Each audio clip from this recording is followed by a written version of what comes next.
Many of us reminisce back to our lives before the COVID-19 pandemic and hope for things to get back to the way that they were, while we simultaneously try to adapt to this new normal. The pandemic has affected our lives in numerous ways, but it is imperative that we focus on our mental health. Many people have reported about the fear and uncertainty about their own health, the health of their loved ones, their financial situation and job outcomes, as well as tackling social isolation through following public health protocols. Mental health is inclusive to all age groups and should leave no one behind in terms of spreading awareness. With this being said, have you ever considered the effect that COVID-19 has had on children? We could say that children are unable to fully grasp the concept of their mental health and well-being, but the pandemic has taken away aspects of their life just like any other member of the community. We urge you to keep watching this video for some insight on the mental health of the children within our communities and how you, as a parent, guardian, or any type of caretaker, can help to ease their experience. Although there are many factors to address, children are particularly vulnerable due to their limited understanding of the current pandemic. Because of this, many of them are also unable to physically and mentally escape the harms of the situation, as they have little to no coping strategies, and it is hard for them to communicate their feelings easily, unlike adults. Although their understanding is minimal, children can pick up on unverified information through social media or word of mouth as adults communicate, which can aggravate mental distress and feelings of uncertainty, as misinterpretation is bound to happen. Children are also in a continuous and critical period of development, as they require special care in order to preserve and promote their mental health, which has been primarily affected by a drastic change in routine. The suppression of all class activities and learning, as well as a shift to an online schooling, has led to the creation of an isolated learning environment. Essentially, schools are responsible for providing structure to a child's daily activities. Many articles have postulated the importance of physical activity during the quarantine, as it is associated with a decline in symptoms of anxiety and depression. Research has also argued that schools play a primary role in providing a consistent daily calorie intake to ensure that children are getting their nutritional needs. Yet amidst the pandemic, these essential needs have been significantly decreased. A nationwide study in Canada, conducted by the International Journal of Behavioral Nutrition and Physical Activity, found that children and youth were actually less active, played outside less, were more sedentary, engaged in more recreational screen time, and slept more in comparison to before the COVID-19 restrictions. With special needs are extremely vulnerable to the psychological impacts that come along. For example, shifting to an online learning environment has disrupted their daily routines and therapy sessions. Children with autism or neurocognitive disabilities are more likely to show problematic behaviors such as irritability, aggression, and social withdrawal. Online learning has also led to a decrease in assistance to these children, as parents cannot replace special education teachers. There is also a lack of technology to assist with this transition. In addition to that, social distancing and its effects are extremely new and difficult to understand, especially for children that are experiencing developmental and intellectual delays. For these reasons, spreading awareness of the mental health of children with disabilities needs to be done on a global scale. It is also no surprise that the pandemic causes parents and caregivers to become fearful of their own concerns. Research shows that fear can be contagious, as children are sensitive to the emotional state of the adults that surround them.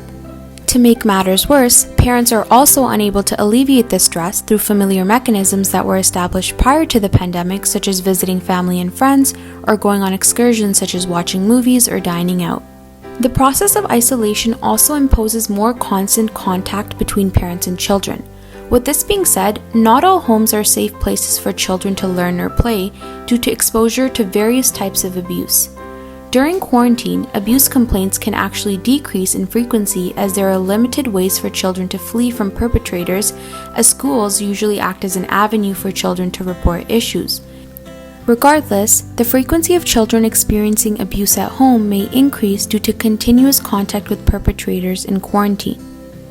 Additionally, browsing on online social media platforms and lack of supervision over the internet access has also increased vulnerability to online offenders, attempted fraud, and sexually inappropriate content.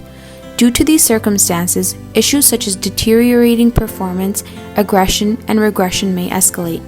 These are all examples of environmental impacts that impair a child's mental health and physical perception of the world around them.